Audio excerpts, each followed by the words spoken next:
됩니다. 근데 어떤 스펙을 쌓아야 되는가? 제가 인터넷 찾아봤더니 이런 구종 세트 막 이런 게 나오더라고요. 여기 보니까 학벌, 또 학점, 토익, 어학연수, 자격증, 공모전 입상, 또 인턴 경력, 사회봉사, 그리고 마지막에 성형수술 이런 것도 있던데 이 구종 세트 가운데 내가 몇 개나 있나 생각해 보니까 저는 어디 아무데도 취직을 못할 것 같아요. 근데 이런 스펙들을 잘 쌓기 위해서 사람들이 얼마나 열심히 노력을 하는지 모릅니다. 그래서 회사는 이 사람들이 갖고 있는, 우리 젊은이들이 가지고 있는 그 스펙을 보고 그 사람의 능력을 판단하는 것이죠.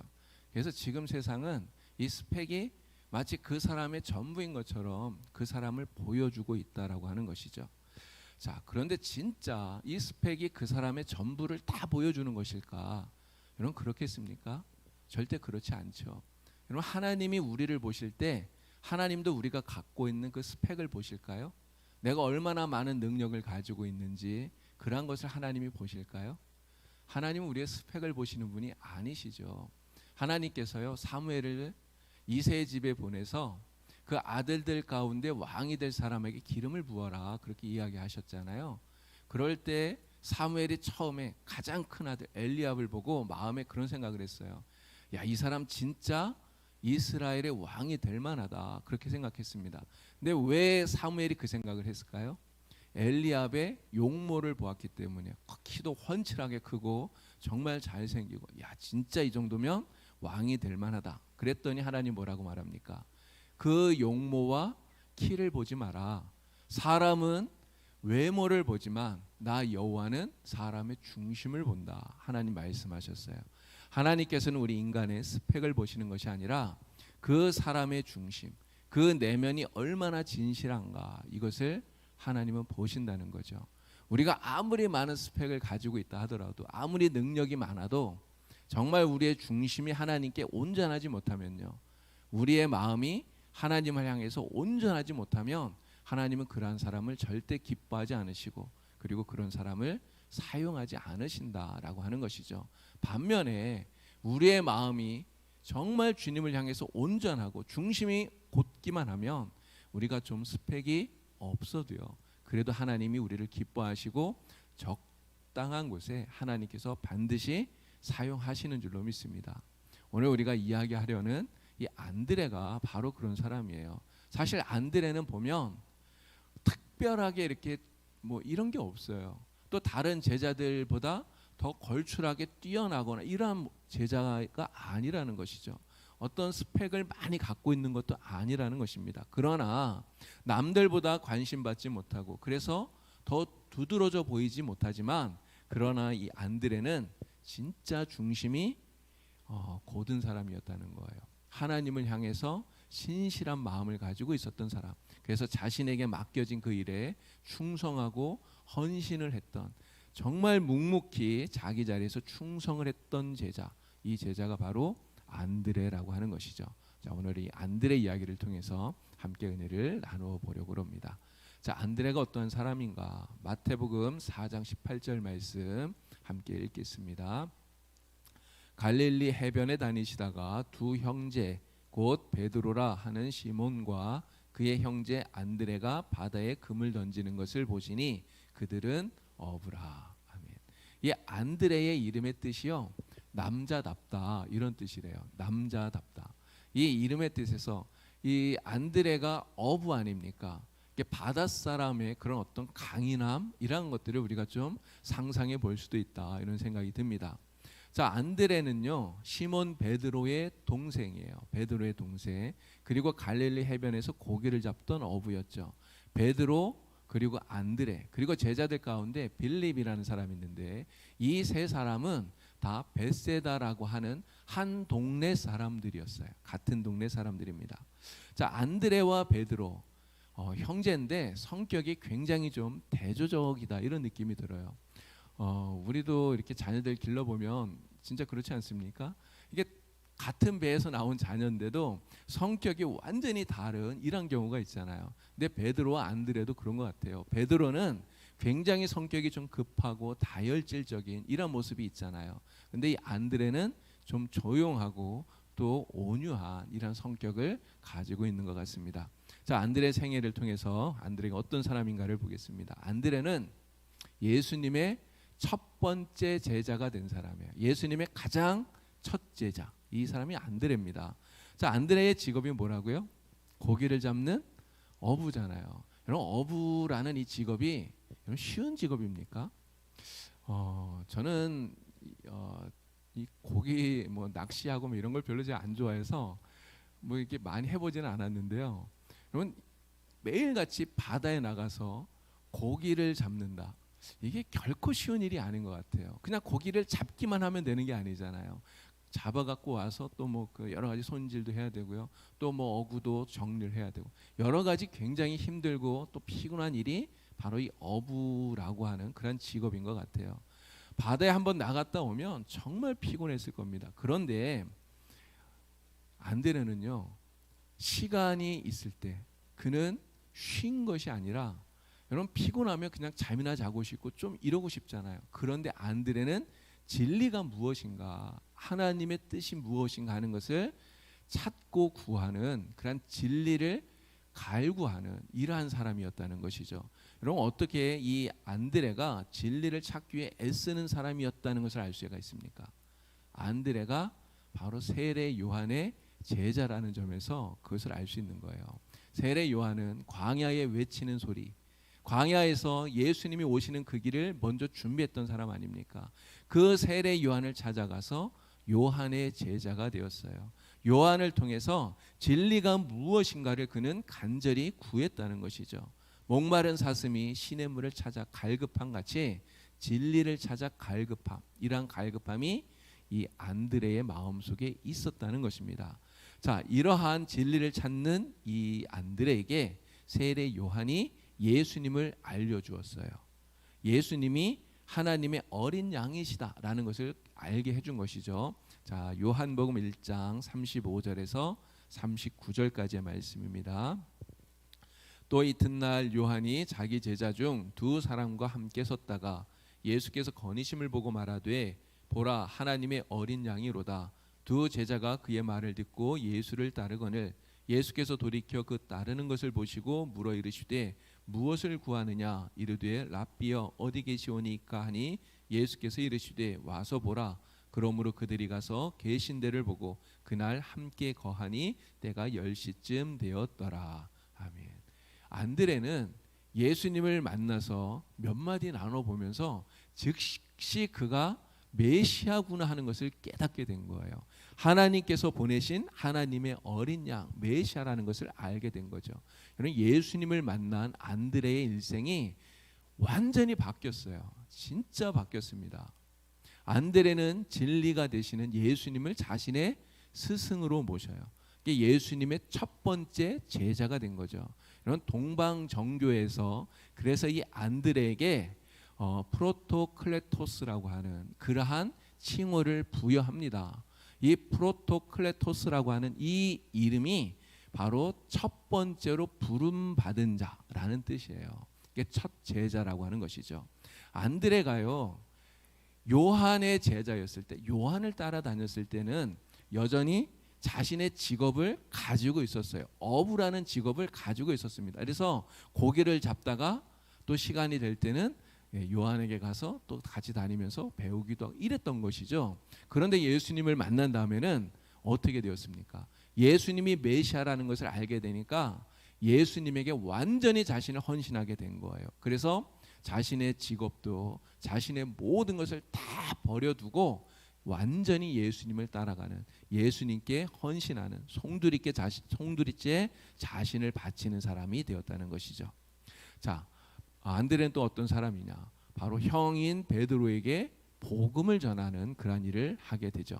자, 예수님의 제자가 된 다음에 가장 먼저 한 일이 바로 자신의 형 베드로에게 예수님을 소개한 거예요. 전도한 것이죠. 자, 요한복음 1장 41절 42절입니다. 요한의 말을 듣고 예수를 따르는 두 사람 중에 하나는 시몬 베드로의 형제 안드레라. 그가 먼저 자기의 형제 시몬을 찾아 말하되 우리가 메시아를 만났다 하고 데리고 예수께로 오니 예수께서 보시고 이르시되 내가 요한의 아들 시몬이니 장차 게바라 하시니라. 아멘. 자, 안드레가 베드로에게 가서 뭐라고 말했습니까? 우리가 메시아를 만났다, 이렇게 얘기했어요. 여러분, 이 확신 없이는 이 말 할 수가 없어요. 내가 만난 예수가 메시아라고 하는 확신을 갖지 않았더라면 베드로에게 이렇게 말하지 못했을 거예요. 그런데 메시아라고 확신했기 때문에 베드로에게 이 말을 한 것이죠. 자, 베드로가 예수님을 이제 만나게 됩니다. 이렇게 해서 예수님의 제자가 되는데 베드로가 예수님의 제자가 되는 그 과정에 대해서는요, 누가복음 5장에 아주 자세하게 이야기가 나옵니다. 그래서 누가복음하고 요한복음에 나오는 이 이야기들 이렇게 잘 연결을 해서 생각을 해보면 이런 것 같아요.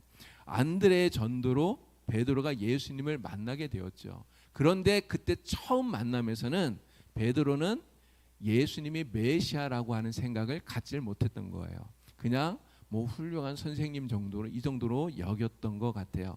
자, 그리고 그때 예수님께서 내가 너를 게바라고, 베드로라고 부르게 되리라, 이렇게 처음에 말씀을 하셨던 거죠. 자, 그리고 난 이후에 예수님께서 베드로가 고기 잡는 곳에 찾아오게 됩니다. 근데 예수님께서 왜 베드로를 찾아갔을까요? 이미 베드로를 제자로 삼으시려고 작정하시고 간 거예요. 그래서 베드로의 배에 일부러 올라가시죠. 만약에 베드로가 예수님을 전혀 모르는 초면이었다면 웬 낯선 사람이 와서 자기 배에 올라오고 막 이러면 좀 경계하지 않았겠습니까? 그런데 이미 안드레를 통해서 예수님을 만났던 거예요. 이게 구면이기 때문에 예수님이 자기 배에 올라오는 데 있어서 전혀 거부감이나 이런 게 없었던 거죠. 베드로의 배에 올라타서 예수님이 가르치시고, 그리고 베드로에게 뭐라고 말합니까? 깊은 데로 가서 그물을 내려라, 고기를 잡아라 말씀하시고, 순종했더니 엄청나게 많은 그물이 찢어질 정도의 고기를 잡았죠. 그 사건을 겪으면서 베드로는 드디어 예수님이 메시아라는 것을 깨닫게 되는 거죠. 그리고 예수님의 부르심에 순종해서 제자가 되는 것입니다. 자, 이 이후에 베드로는요, 예수님의 수제자가 되었고요. 그리고 나중에 오순절 성령 강림 사건 이후에는 초대교회의 지도자가 되었습니다. 자, 안드레가 베드로를 이렇게 예수님께 인도했다고 하는 이 사실, 여러분, 결론적으로 보면, 결과적으로 보면 이것은 정말 위대한 사건이라고 말할 수 있는 거예요. 안드레가 베드로를 예수님께 인도했기 때문에, 전도했기 때문에 베드로와 같은 위대한 사도, 이러한 사도가 만들어지게 되었다는 것 아니겠습니까? 그래서 이 안드레가 한 그 전도, 이 역할은 마중물과 같다, 이런 생각이 들어요. 여러분, 마중물 아시죠? 그 펌프질을 해서, 제가 어렸을 때, 지금도 저희 시골집에 가면 그 펌프가 있어요. 근데 거기 물이 다 빠져버리면 아무리 펌프질을 해도 물이 안 나오잖아요. 그때 물을 한 바가지 거기다 이렇게 딱 넣어서 딱 펌프질을 하면 그럼 물이 나오지 않습니까? 그때 거기다 넣는 물을 마중물이라 하잖아요. 이 안드레가 바로 그 마중물과 같은 역할을 하고 있다는 것이죠. 베드로, 정말 위대한 사도인데 그가 예수님의 제자가 되고 사도가 되는데 그를 이끌어주는 역할, 마중물과 같은 역할을 안드레가 하고 있었다는 것이죠. 자, 안드레는요, 또 인정 많은 사람이구나 하는 것을 우리가 말씀 속에서 보게 됩니다. 자, 광야에서 예수님께서 사람들에게 복음을 전하시는데 저녁이 되었어요. 엄청나게 많은 사람들이 모여 있는데 먹을 게 없는 거예요. 광야라 뭐 어디서 어떻게 음식을 구해서 줄 수 있는 방법이 없었죠. 자, 그때 예수님께서 빌립에게 이렇게 묻습니다. 야, 빌립아, 우리가 어디에서 음식을 사서 이 사람들에게 줄 수 있겠느냐, 이 사람들을 먹이겠느냐 물었어요. 이 빌립은 굉장히 머리가 빨리 돌아가는, 이게 계산이 아주 계산적인 사람이었던 것 같아요. 이게 순간적으로 예수님 말을 듣고는 타닥 계산을 했겠죠. 그리고 빌립이 뭐라고 말합니까? 200데나리온의 떡을 사서 이 사람들에게 준다 해도, 그냥 조금씩만 받게 해도 그래도 부족할 것 같습니다, 이렇게 얘기했어요. 여러분, 데나리온은 그 당시에 노동자가 하루 일해서 받는 품삯이라고 그러잖아요. 그냥 쉽게 5만 원 이렇게만 계산을 해도요, 200데나리온이면 그럼 얼마입니까? 천만 원이잖아요. 이게 1,000,000원어치의 떡을 사서 그냥 조금씩만 나눠줘도 워낙 사람들이 많기 때문에 부족하다는 거죠. 여러분, 이 말은 불가능하다 이 얘기 아닙니까? 불가능하다는 거예요. 그러니 빨리 이 사람들을 다 흩어보내서 알아서 먹을 거 해결하게 하자, 이런 이야기 아니겠습니까? 그런데 그때 안드레가 한 아이를 찾아서 예수님께 데려오게 된 거예요. 자, 요한복음 6장 8절과 9절입니다. 제자 중 하나 곧 시몬 베드로의 형제 안드레가 예수께 여짜오되 여기에 한 아이가 있어 보리떡 5개와 물고기 2마리를 가지고 있나이다. 그러나 그것이 이 많은 사람에게 얼마나 되겠사옵나이까. 아멘. 그럼 안드레가 왜 이 아이를 데리고 왔을까요? 물고기 2마리, 보리떡 5개를 가지고 있는 이 아이를 안드레가 왜 예수님께 데리고 왔겠습니까? 안드레는요, 지금 거기에 있는 그 기진에 있는 사람들, 배가 고파 힘들어하고 있는 이 사람들, 당장 어디 가서 먹을 것을 구하기도 어려운 이런 상황 속에 있는 이 사람들이 너무 불쌍했던 거예요. 그들을 위해서 무언가라도 하고 싶은 그런 생각이 있었던 거죠. 문제를 해결해 볼 수 있는 방법을 찾아보았던 겁니다. 그래서 사람들 가운데 음식을 갖고 있는 사람이 있는가를 찾았던 거죠. 그랬더니 한 아이가 보리떡 5개와 물고기 2마리를 가지고 있는 거예요. 그래서 이 아이를 예수님께 데리고 오죠. 그리고 예수님께 이야기합니다. 여기 이 아이가 보리떡 5개, 물고기 2마리 가지고 있는데, 그런데 이것이 이 많은 사람들에게 얼마나 되겠습니까? 이렇게 얘기해요. 우리 흔히 하는 말로 누구 코에 붙이겠냐고, 그죠? 여러분, 그걸 누굴 주겠습니까? 그죠? 아직 이 안드레는요, 예수님께서 어떤 기적을 행하실지를 모르고 있기 때문에 사실은 이 말을 한 거예요. 그러나 안드레가 하는 그 행동이나 그의 말을 보면 정말 배가 고파 기진해 있는 이 사람들을 불쌍히 여기는 마음이 안드레의 마음에 가득 차 있구나 하는 것을 우리가 깨달을 수 있다고 하는 것입니다. 정말 안드레는 인정이 많은 사람이었다는 거죠. 네, 여러분, 요즘 우리가 사는 세상은요, 인정이 점점 메말라가는 세상이에요. 그렇지 않습니까? 우리 어르신들이 젊었을 때, 어렸을 때 생각해 보시면 진짜 인정 많은 그러한 때였잖아요. 제가 어렸을 때도 마찬가지입니다. 그때는 정말 인정 많은 그러한 세상을 우리가 살았잖아요. 근데 지금은 너무 각박해요. 아파트, 뭐 여기 영주는 그래도 좀 덜하겠습니다만 서울, 분당 막 이런 데 가면 같은 라인에 사는 사람이 누군지도 모르고 그냥 그렇게 살잖아요. 얼마나 각박한 그러한 시대를 사는지 모릅니다. 이웃이 어려움을 당해도 돌아보지를 않아요. 누가 아파해도 긍휼히 여기지 않는 그러한 시대를 우리가 산다는 거죠. 많은 사람들이 이기적인 마음을 가지고 이웃의 삶에 무관심한 이러한 세상을 지금 살고 있다는 것이죠. 여리고로 내려가던 한 사람이 강도를 만나서 죽어가는데, 여러분, 레인이 지나가고 제사장이 지나가는데, 여러분, 그 사람들이 어떻게 합니까? 그냥 모른 척하고 다 지나가 버렸잖아요. 도와주질 않아요. 은혜를 베풀지 않아요. 긍휼히 여기지 않는다는 거죠. 그런데 지금 정말 많은 사람들이 바로 그 레위인처럼, 제사장처럼 그런 마음을 가지고 산다고 하는 것입니다. 그러나 우리는 이 안드레처럼 정말 어려움을 당하는 우리 이웃이 있다면 불쌍히 여기고 긍휼히 여길 수 있는 이러한 마음을 가져야 된다는 거죠. 이러한 마음을 절대로 잃어버려서는 안 되겠다라고 하는 것입니다. 우리 주님께서는 안드레가 데려온 이 아이의 작은 도시락, 정말 얼마 되지 않는 보리떡 5개, 물고기 2마리, 이것을 가지고 거기에 있는 모든 사람들이 다 배부르게 먹고 12광주리가 남는 놀라운 기적을 행하셨어요. 근데 이 기적의 그 시작이 무엇이었느냐? 안드레의 긍휼히 여기는 마음, 이것이 이 기적의 시작이었다 하는 것을 우리가 기억해야 된다는 것이죠. 자, 안드레, 그는 오순절에 성령 충만함을 받죠. 그리고 복음을 전하다가 결국은 마지막 순교하게 됩니다. 예수님께서 승천하시면서 제자들에게 하신 당부의 말씀이 있어요. 예루살렘을 떠나지 말라는 겁니다.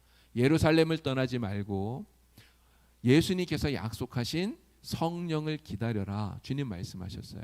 그래서 모든 제자들이 마가의 다락방에 모여서 같이 함께 기도하면서 간절히 기도하면서 성령을 기다리죠. 자, 사도행전 1장 13절 14절 말씀입니다. 들어가 그들이 유하는 다락방으로 올라가니 베드로, 요한, 야고보, 안드레와 빌립, 도마와 바돌로메, 마테와 및 알페오의 아들 야고보, 셀로딘 시몬, 야고보의 아들 유다가 다 거기에 있어 여자들과 예수의 어머니 마리아와 예수의 아우들과 더불어 마음을 같이하여 오로지 기도에 힘쓰더라. 아멘. 안드레 역시 다른 제자들과 마찬가지로 오순절날 성령의 충만함을 받게 됩니다. 그리고 다락방에서 나와서 담대하게 복음을 전하죠. 예수님이 그리스도인 것을 전하게 돼요. 자, 그런데 성경에서 이 안드레라고 하는 이름이 마지막으로 나오는 본문이 여기에요. 사도행전 1장에. 더 이상 안드레라는 이름이 성경에는 나오지를 않아요. 여러분, 그 말은 안드레가 어떻게 복음을 전했는지, 그가 어떻게 순교했는지 이런 이야기들이 성경에 안 나온다는 이야기죠. 모른다는 이야기입니다. 자, 그런데요, 이 안드레의 행적을 우리가 다른 곳에서 찾아볼 수 있습니다. 바로 유세비우스라는 사람이 쓴 교회사, 그리고 위경인 안드레 행전에 이 안드레가 어떻게 복음을 전하고 죽었는가가 나오고 있어요. 이 안드레 행전, 참고로 말씀을 드리면 위경이라고 이렇게 적어놨는데요. 위경. 우리가 지금 가지고 있는 이 성경은 정경입니다. 캐논이에요. 이건 표준입니다. 우리 신앙생활 하는 데 있어서 하나님의 말씀으로 우리가 믿고 따르는, 이건 정경이에요. 근데 이 성경 말고 외경이라는 게 있습니다. 외경. 공동 번역이라고 우리 카톨릭하고 개신교가 같이 번역을 한 성경이 있는데, 그런 그 공동 번역을 이렇게 보시면 구약과 신약 사이에 외경이라는 게 들어 있어요. 그래서 이 외경은 정경 밖에 그래도 좀 우리가 신앙생활에 있어서 많은 도움을 얻을 수 있는 그러한 책들로 이렇게 생각을 하시면 됩니다. 그리고 위경이라는 게 있는데, 위경은 외경보다는 가치가 그래도 더 떨어지는, 그래서 이렇게 좀 보면 막 기적 같은 이야기 이런 것들이 굉장히 많아요. 그래서 이 위경은 그래도 우리가 신앙생활을 하는 데 있어서 좀 가치는 떨어지지만 그래도 좀 도움을 받을 수 있는 그런 책이다, 이렇게 여러분들이 생각하시면 되겠습니다. 이러한 위경 가운데 안드레 행전이라는 게 있는데요, 바로 여기에 안드레의 그 복음을 전하고 죽은 이야기가 나오는 것이죠. 자, 이런 이야기가 나옵니다. 에베소에서 안드레가 이제 전도를 하고 있었어요. 그런데 가룟 유다 대신에 마띠아라고 하는 12번째 제자가 새로 이렇게 세워졌잖아요. 근데 이 마띠아가 복음을 전하다가 식인종들에게 붙잡혔다고 하는 이러한 소식을 듣게 돼요.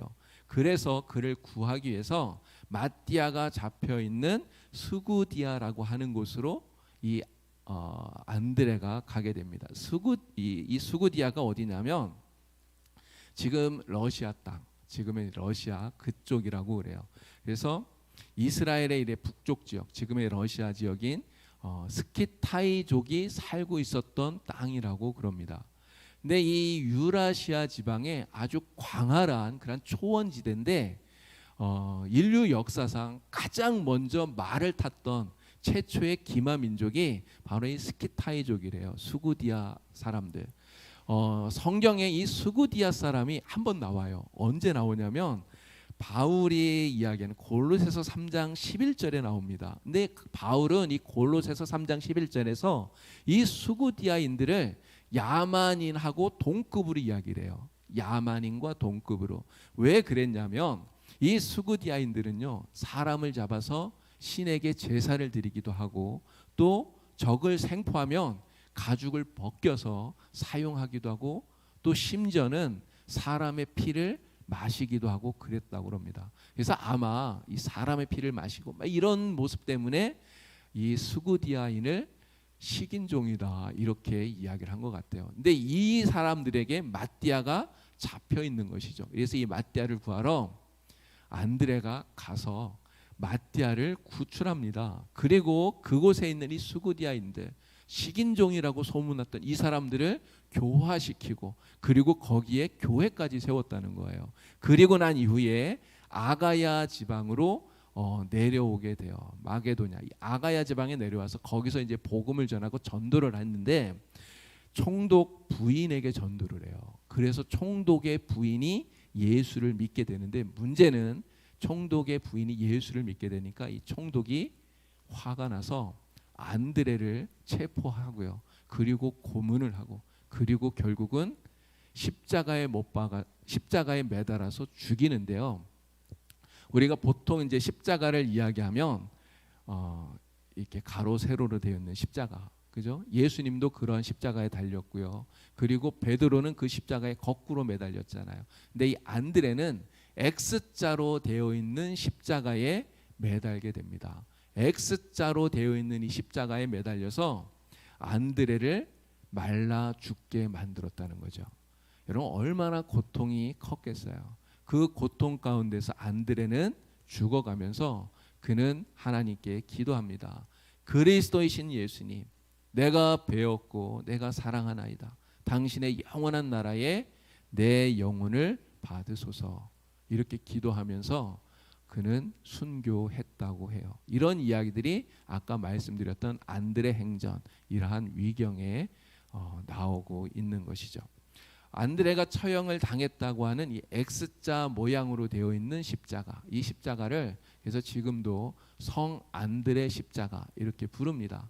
그리고 안드레가 복음을 전했다고 하는 이 그리스 지역, 그리고 또 스코틀랜드, 러시아 이러한 쪽에서는 지금도 이 안드레를 수호 성인 이렇게 부르면서 추앙을 하고 있다고 그럽니다. 이렇게 복음을 위해서, 정말 주님을 위해서 자신을 온전히 바치고 헌신했던 사람, 그가 예수님의 첫 번째 제자였던 안드레라는 것이죠. 자, 이 안드레를 통해서 우리가 배우는 신앙의 교훈이 있습니다.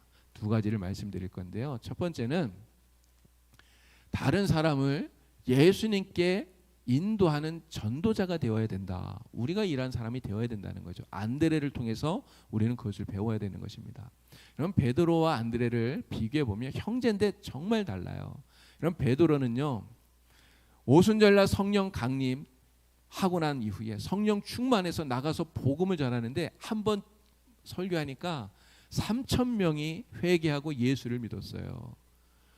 성전 미문에서 안진뱅이였던 사람 일으켰잖아요. 그리고 나서 사람들이 막 몰려드는데 그들에게 복음을 전했더니 5,000명이 한 번에 예수를 믿었어요. 여러분 두 번 설교했는데 8,000명이 새신자가 된 거예요. 여러분 정말 놀랍지 않습니까? 근데 안드레는 그러한 능력이 없었다는 거죠. 안드레에게는 그런 능력이 없었어요. 그러나 안드레는 그런 능력은 없었지만 한 사람을 만나서 예수님을 전하고 복음을 전하는 그러한 전도자로서의 역할은 안드레가 잘하고 있는 것을 우리가 보게 됩니다. 그래서 전도 방법 가운데 친한 사람을 만나서 복음을 전하는 이러한 전도 방법을 안드레식 전도 이렇게 부르기도 합니다. 자, 안드레는요, 예수님을 만난 다음에 그 감동을, 예수님을 만난 그 감동을 가장 먼저 누구에게 전했습니까? 자기 형 베드로에게 전했어요. 여러분 주님을 만난 감동이 우리에게도 있잖아요. 우리가 예수님을 만났습니다. 그 감동이 있는데 그 감동을 우리 안에 잃어버리지 않게 잘 간직하는 것 정말 중요하잖아요. 그 감동을 잃어버리면 안 됩니다. 잘 간직해야 돼요. 그런데 문제는 이 감동을 내 안에만 간직하고 있으면 그러면 그 감동이 시간이 지나면서 시들시들해진다는 거예요.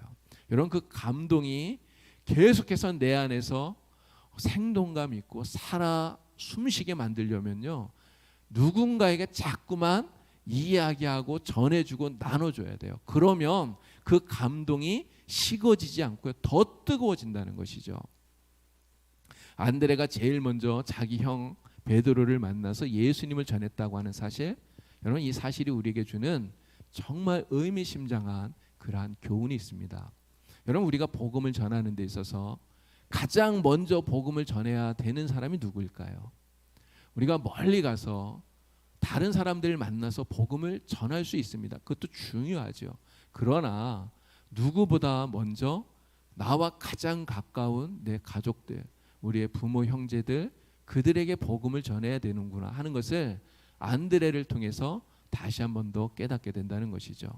제가 이 안드레 이렇게 준비하면서 사실 저도 저희 친척들 가운데 예수 안 믿는 사람들이 많아요. 저희 집안에서 저도 제가 처음 이제 예수를 믿었기 때문에 예수 안 믿는 사람들이 지금 훨씬 더 많습니다. 근데 이 안드레 이렇게 보면서 야 진짜 복음을 가까운 사람부터 전해야 되는구나 하는 것을 다시 한번 깨닫게 됐어요.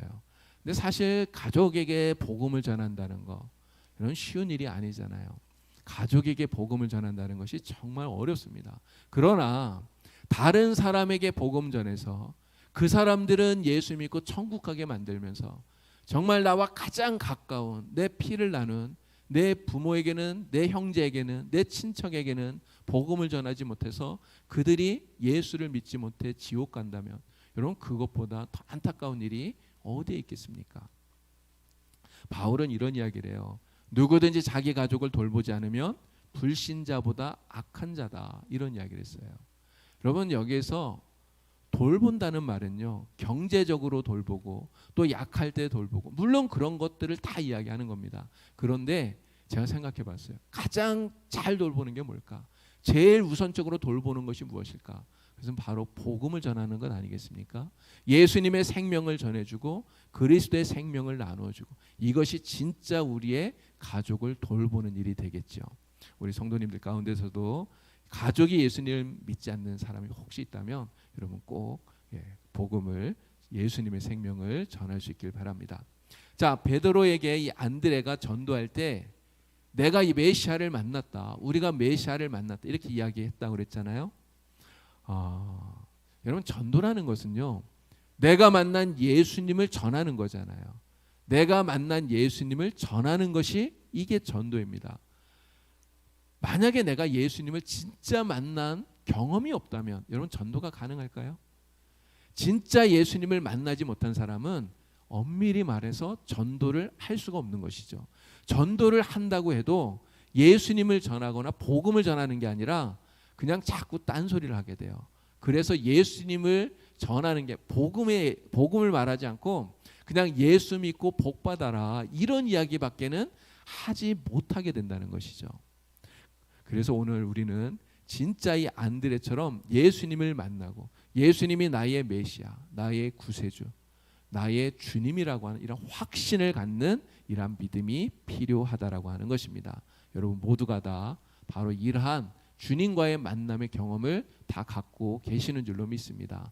이 믿음을 가지고 또 이러한 만남을 가지고 내가 메시아를 만났다, 우리 이웃들에게 증거하고 나타낼 수 있는 예수님을 전하는 오늘 이 시대 이 영주 땅의 안드레가 바로 여러분들이 다 될 수 있기를 바랍니다. 자, 안드레에게서 배우는 또 하나의 교훈은 이거예요. 묵묵히 주님을 위해서 충성하는 제자가 되어야 된다 하는 것이죠. 자, 마태복음 10장 2절에서 4절까지 말씀입니다.